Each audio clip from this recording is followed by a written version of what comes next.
in very, very old times, older than now, many, many years ago, when people were more aligned with the seasonal changes and with the equinoxes, it was known that during these times of shift, seasonal shifts, that the atmosphere could become thinner, or the veils between the worlds, the world of the seen and unseen, would become more thin or more transparent. And that, of course, the unseen world, this atmosphere that is surrounding us, is inhabited by many beings, disembodied spirits, perhaps ghosts or whatever you want to call them, memories. There are many ways to look at it. And that these disembodied spirits tend to be hungry. And that's why, the Buddhists have that term, hungry ghosts. They're hungry for an opportunity to live. Because when you have a physical body, then it's a precious thing to have a physical body, because then you have an opportunity to work out your karmas, to resolve past relationships, resolve them back into a place of joy or mutual beneficiality. So hungry ghosts are hungry for a chance to have a physical body. And so, of course, we have the idea of possession, where a spirit will try to possess a living body, and of course, in many societies, this is acknowledged and this is not questioned. This is like a thing that happens, and that it happens during the time of equinox changes, the changes of the seasons, that it can happen more readily.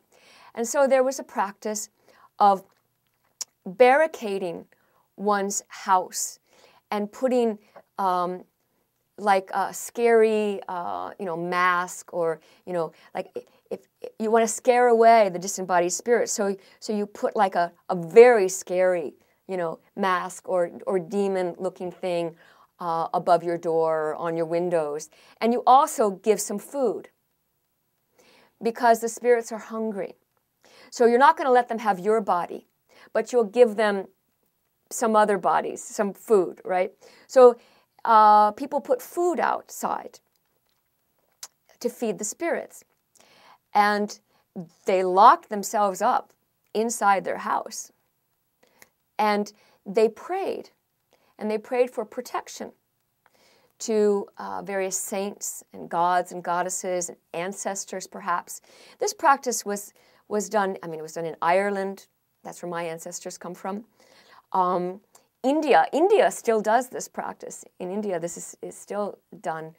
That's why you see those, scary demon masks on the outside of houses and stuff. The next day, which the day after Halloween, is All Saints' Day.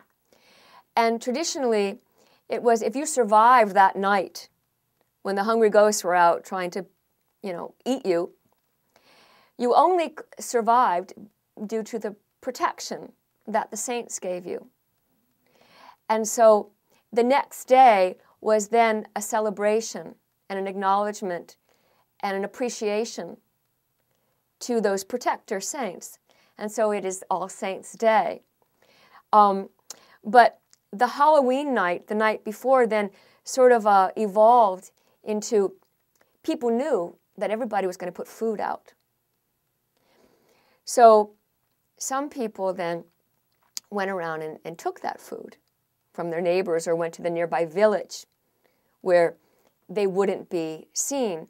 And sometimes, in order to not be seen, they would disguise themselves like a ghost or a goblin or a scary person, because nobody's going to mess with them on Halloween night. Even if you see somebody out your window who looks like a goblin or a ghost, you're going to, whoa, because you're expecting goblins and ghosts anyway. So they would come around and they would steal the food that was left out. And so this further, evolved to, our so-called more sophisticated societies where we don't believe in such things as ghosts or goblins or even saints or getting protection from ancestors. And so this idea of masquerading and going about and asking for treats from various houses, and then tricking people if they don't give you the treats that you want. It's evolved into this holiday.